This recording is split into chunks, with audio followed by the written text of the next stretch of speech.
Every man's life ends the same way. It is only the details of how he lived and how he died that distinguish one man from another.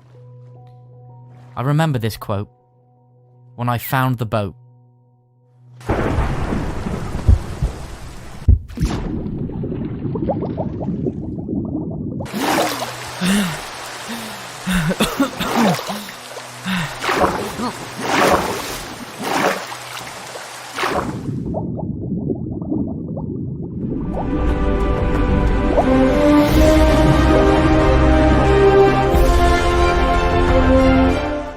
I'm going to attempt to survive 100 days on a deserted survival island. Our journey begins with me, the coffee fuel genius, and an empty inventory. Let's begin.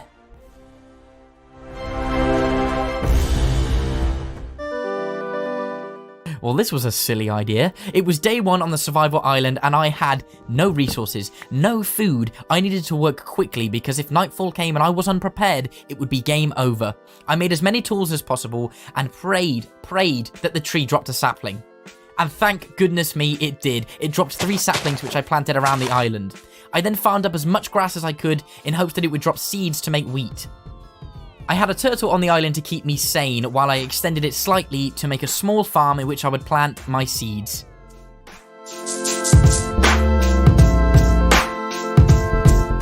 With the farm now complete, that would mean I had an unlimited food source, thank goodness. It was now time to spend the rest of day 1 working on an underground base. By doing this, I would save resources and protect myself from the ghoulish undead late at night. The underground base was finished and I had a full set of stone tools. I was hungry and my wheat hadn't grown yet, so I needed to think fast. I made a sword and headed out to sea to kill as many fish as I could. Yes, I felt slightly guilty because they were just minding their own fishy business, but you know what? I was hungry and there's plenty more fish in the sea. I made a couple of doors and then sealed up my underground base. Now, they were wooden and in hardcore survival, zombies can break them, but it was better than nothing. With no bed and sleep deprivation setting in, I mined all night of day 1 for more resources such as coal and cobblestone. I mean, I just made some stairs to make going up and down the base a little bit easier. You know, I couldn't really do much. I was limited being in the caves all night. Day 2 already, so I decided to aesthetically improve my island just slightly. I added a small cobblestone hut around my cave. It wasn't much, but you know, it's just me on the island. There's no one to judge. I decided to make some minor improvements here and there as well. Now, once again, without a bed, I had to spend the evening of day 2 mining for more resources. I did find some iron, so that was great. And then I just spent all night mining because there was nothing else I could do. Day 3 was the day in which I realized I was going to be stuck on this island alone for a very, very long time, so I decided to work on my farm just slightly to make more wheat because I needed more food. I then proceeded to smelt all the ores from the night before and then made a few iron tools. It was going well. Once again, you guessed it, the night of day 4, I spent my time mining. More mining. There was nothing else I could do on this island. I started to go insane Finally, I'd found some diamonds, which would improve my chances of getting off this island. It's like seeing a plate of your favorite food. The juices, the texture, diamond is just the best. I was in a bit of a better mood day 5, I must admit. Diamonds in the inventory, food in the inventory. You know, things were looking great. I smelted all my ores, then headed into my strip mine to collect obsidian. I mined as much obsidian as I could. I think I'd roughly mined around about 9 obsidian on day 5. Day 6 was a strange one. I was visited by this strange being and he informed me that I need to head to the end because they're being terrorized by a dragon. So I agreed that I was sorted out for him, but I just need a bit of time and resources. If I was to save the end from this dragon, I would need to improve on my fighting technique, so I spent the night of day 6 defending my island from ghoulish spiders and evil drowned beings. I worked my hardest. I was fearing for the turtle's life at this point. I thought there's no way that this drowned monster would eliminate my only friend, so I used my shield to defend his trident throws. No! Oh, thank goodness, he's alive. But then I was attacked by phantoms. They were coming at me left, right, and center. I just didn't know what to do. So I headed into my base just for a second to gather my thoughts.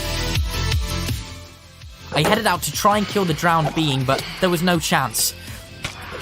It was almost over. They could have killed me then. It was just too risky. I decided to eat my food and relax the rest of the night. Whew, that was a close one. I needed to work on something more substantial. A real base.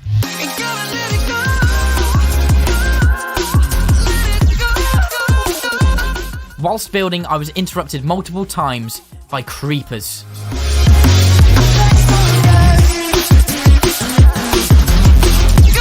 I was so close, but once again, interrupted by phantoms.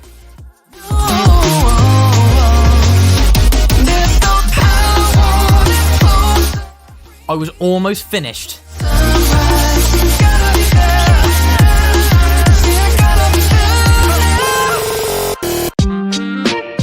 What a very, very busy few days, fighting monsters, building my base. It was time to just cool it down, you know, go fishing, extend my farm. I was so proud of how far I'd come in the last few days.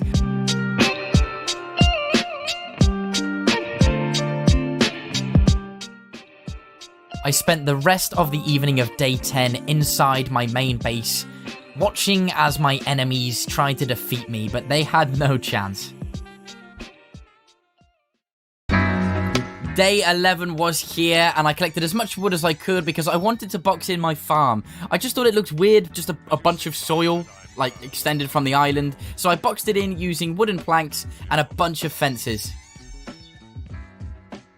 This ran all the way into day 12. I aesthetically improved the farm just slightly with stone slabs and torches, and then I just farmed up all of the wheat and planted more seeds. You know, the usual. Again, I was fighting phantoms. They're still a pain in my backside. And then I spent the night time mining as much as I could, but I didn't find any diamonds, unfortunately.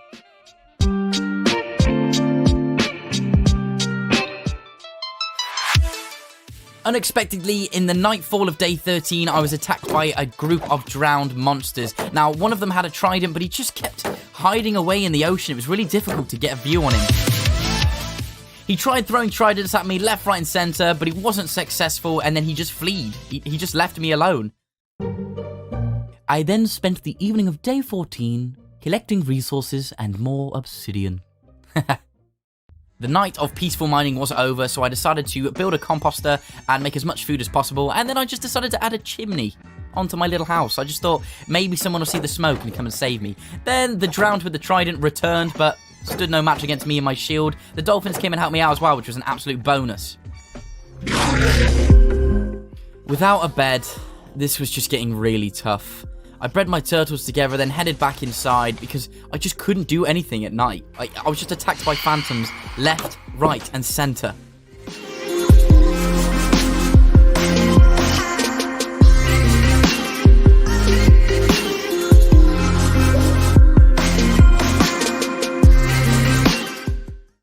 Things were looking up. I built a small enclosure for the turtles, and then I decided to flatten the entire terrain for more space. I then dedicated the next few days to building a bigger structure.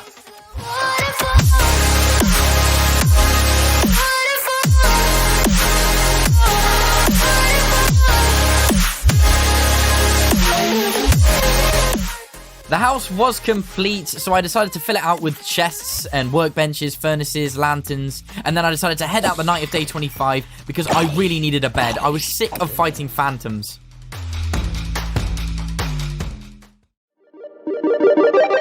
On the day of 26, I decided to build somewhere specifically to grow trees, and then in the nighttime, I needed more string. I needed that cotton, so I headed out to fight those spiders.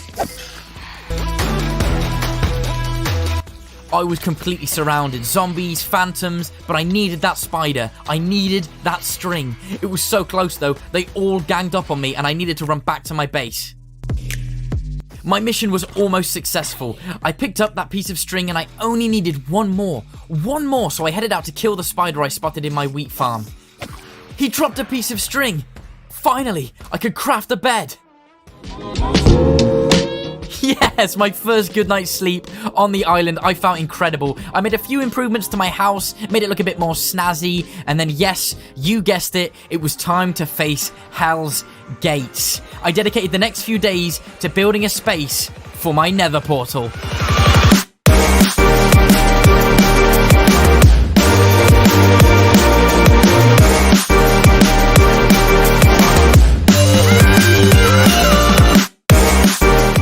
The portal was complete. It made a fine addition to the island. It was time. I made myself some gold boots, a new shield. It was time to face hell.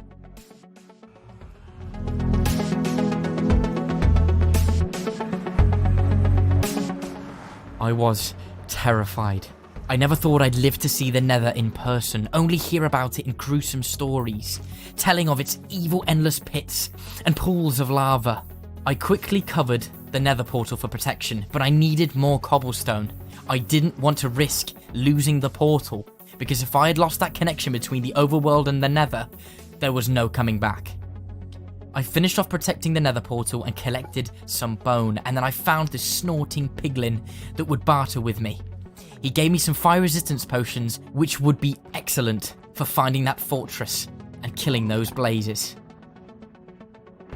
The piglin snorted at me, informing that I needed to be more prepared if I was going to face the fortress, so I headed back to the overworld. On the evening of day 39, I decided to head into my strip mine. I wanted to gather as much of the resources as I could. Lapis, coal, gold, so I could barter with more piglins. I found some diamonds along the way, not as much as I'd like though, so I dedicated a few days just to try and find diamonds.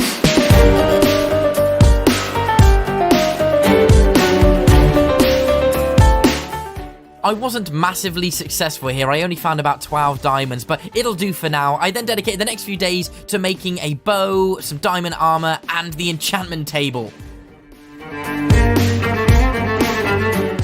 Being on a survival island was really limiting. I barely had any resources and couldn't build bookshelves with leather, so I went to barter with the piglin in hopes it would drop more leather, but he just gave me a bunch of fire resistance potions. I finally had enough just to level up the enchantment table a little bit. Now, I didn't have the best enchantments, but it was better than nothing. Feeling more prepared, I headed into the Nether. Now, let me tell you, no gear can erase the fear. I was still very, very nervous. Somehow, straight away, the zombie pigmen came after me. Like, I did literally nothing wrong here. Like, I was trying to save them from the gas. Like, I was trying to have your back here. Like, are you serious? Are you serious? So I just headed back and farmed and killed some time, improved my house area, because I needed to wait for the zombie pigmen to cool down. I took a good long look at everything I'd achieved so far. This could be where I lost it all. I was so proud of how far I'd come in just so few days. After treading very cautiously, it seemed that the zombie pigmen had calmed down. Friendship was restored, so I progressed into the Nether, collecting resources, trudging through soul sand. I made small markers with cobblestone and torches to allow me to locate where I had been. I had covered a lot of ground. I climbed up, dug my way down, killed ghasts, taken out skeletons, when finally, after hours of searching, I found the Nether fortress. The very fortress the piglin told me about. I'd done it, so I built a big marker and headed back home because I wanted to grab the fire resistance potions I had. Now, in my journey home, I almost died to a ghast. It was almost game over. Somehow I managed to dodge his bullets. I couldn't get home fast enough. I rushed as quickly as I could, taking out enemies as I found them. I made it back to the portal. It was time to grab those potions. Yes, it was nice to be back somewhere I was familiar, but I didn't want to get too comfortable. I needed to quickly make those gold bars and grab those potions. I needed to head back into the Nether to tackle that fortress. My hands were shaking. It could all end here.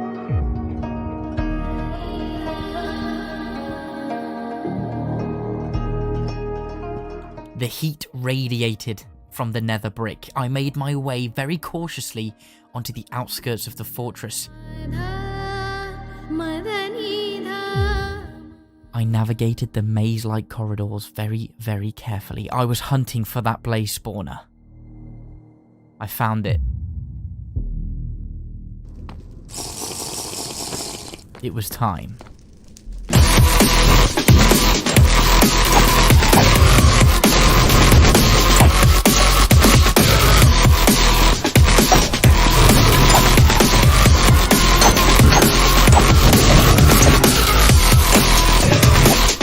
After extinguishing the blaze rods, I collected all the nether wart, looted the chests, and killed wither skeletons. I had to get out of there, it was too risky, so I made a fiery escape. I dodged the wrath of the ghasts.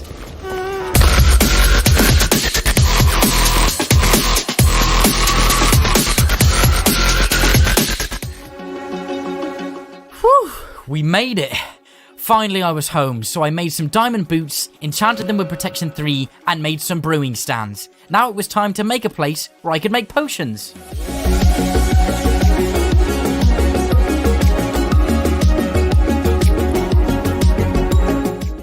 The brewing area was finally finished, so I got to work making as many potions as I could. Now, the fundamental potion I needed was an awkward potion, so thank goodness I grabbed as much nether wart as I could from the fortress. I then used phantom membrane to make slow-falling potions. This would help me when I'm killing the ender dragon. I then used redstone to extend the length of them, and a bunch of blaze powder to make strength 2 potions. Wow, we've come so far.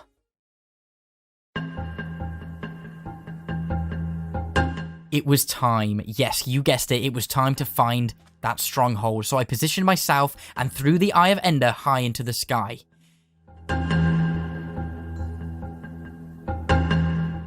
Feeling well rested and a belly full of food, it was time, you guessed it, to head to the stronghold. Wish me luck. I was pretty emotional, I won't lie. It was the first time leaving the island. The first time seeing mainland. I made a small outpost, took a deep breath. It was time. Okay. I didn't really go to the stronghold. I found a living, breathing animal, so I brought him back to the survivor island, and then I thought, am I going to find some more animals? So I found a chicken. A real-life chicken, which then I could use the feathers to make more arrows. So, you could go as far to say that I chickened out here. Yes, I didn't go to the stronghold. I brought back the chicken and then bred as many chickens as I could. I headed over to explore. I made a best friend. Like, I was really excited that the parrot and me had formed a bond. Finally, a friend on this lonely journey. I spent a lot of time breeding chickens. Like, a lot. I needed as many feathers as possible, and then I used the gravel to get flint. I just needed arrows. Like, there's no way I was taking on this ender dragon without arrows.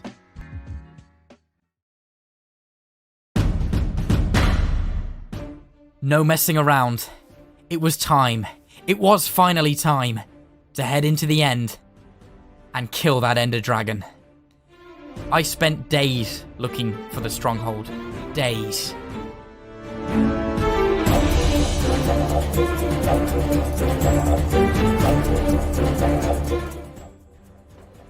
After an exhausting few days, I think I finally found the stronghold. I dug my way down looking for that mossy brick and I found it. Wow. I felt insanely lucky. I had fallen right upon the portal. Like, what are the chances of that? I then filled in the portal with the Eyes of Ender, but then I realized I didn't have enough. Like, I only had 12 when I needed 15. So I headed back. I quickly headed to the brewing stand, which then I would use the rest of the blaze powder. Oh, I was nervous. It was time. Wow, it was so dark, and there were endermen everywhere.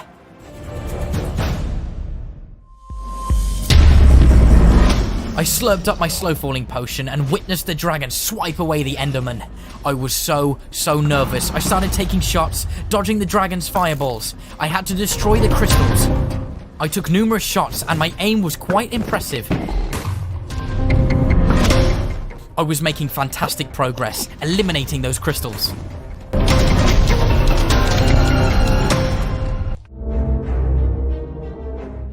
I couldn't quite hit the last few, so I climbed the towers. I destroyed another crystal and made my way down. Only one to go. I used my water bucket to climb the tower.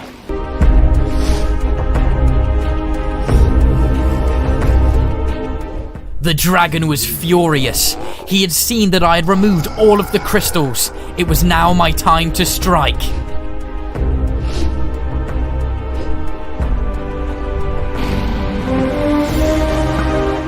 The dragon could fly no more, so I headed down and attacked the beast. He tried to escape, but my arrow shots and strength 2 potion was too much for him. I did it! I freed the end from the Ender Dragon.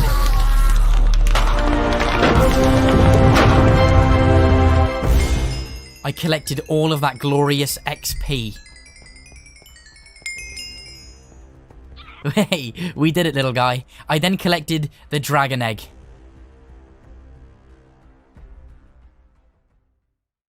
I made it home. Now it was time to build somewhere to showcase the dragon egg.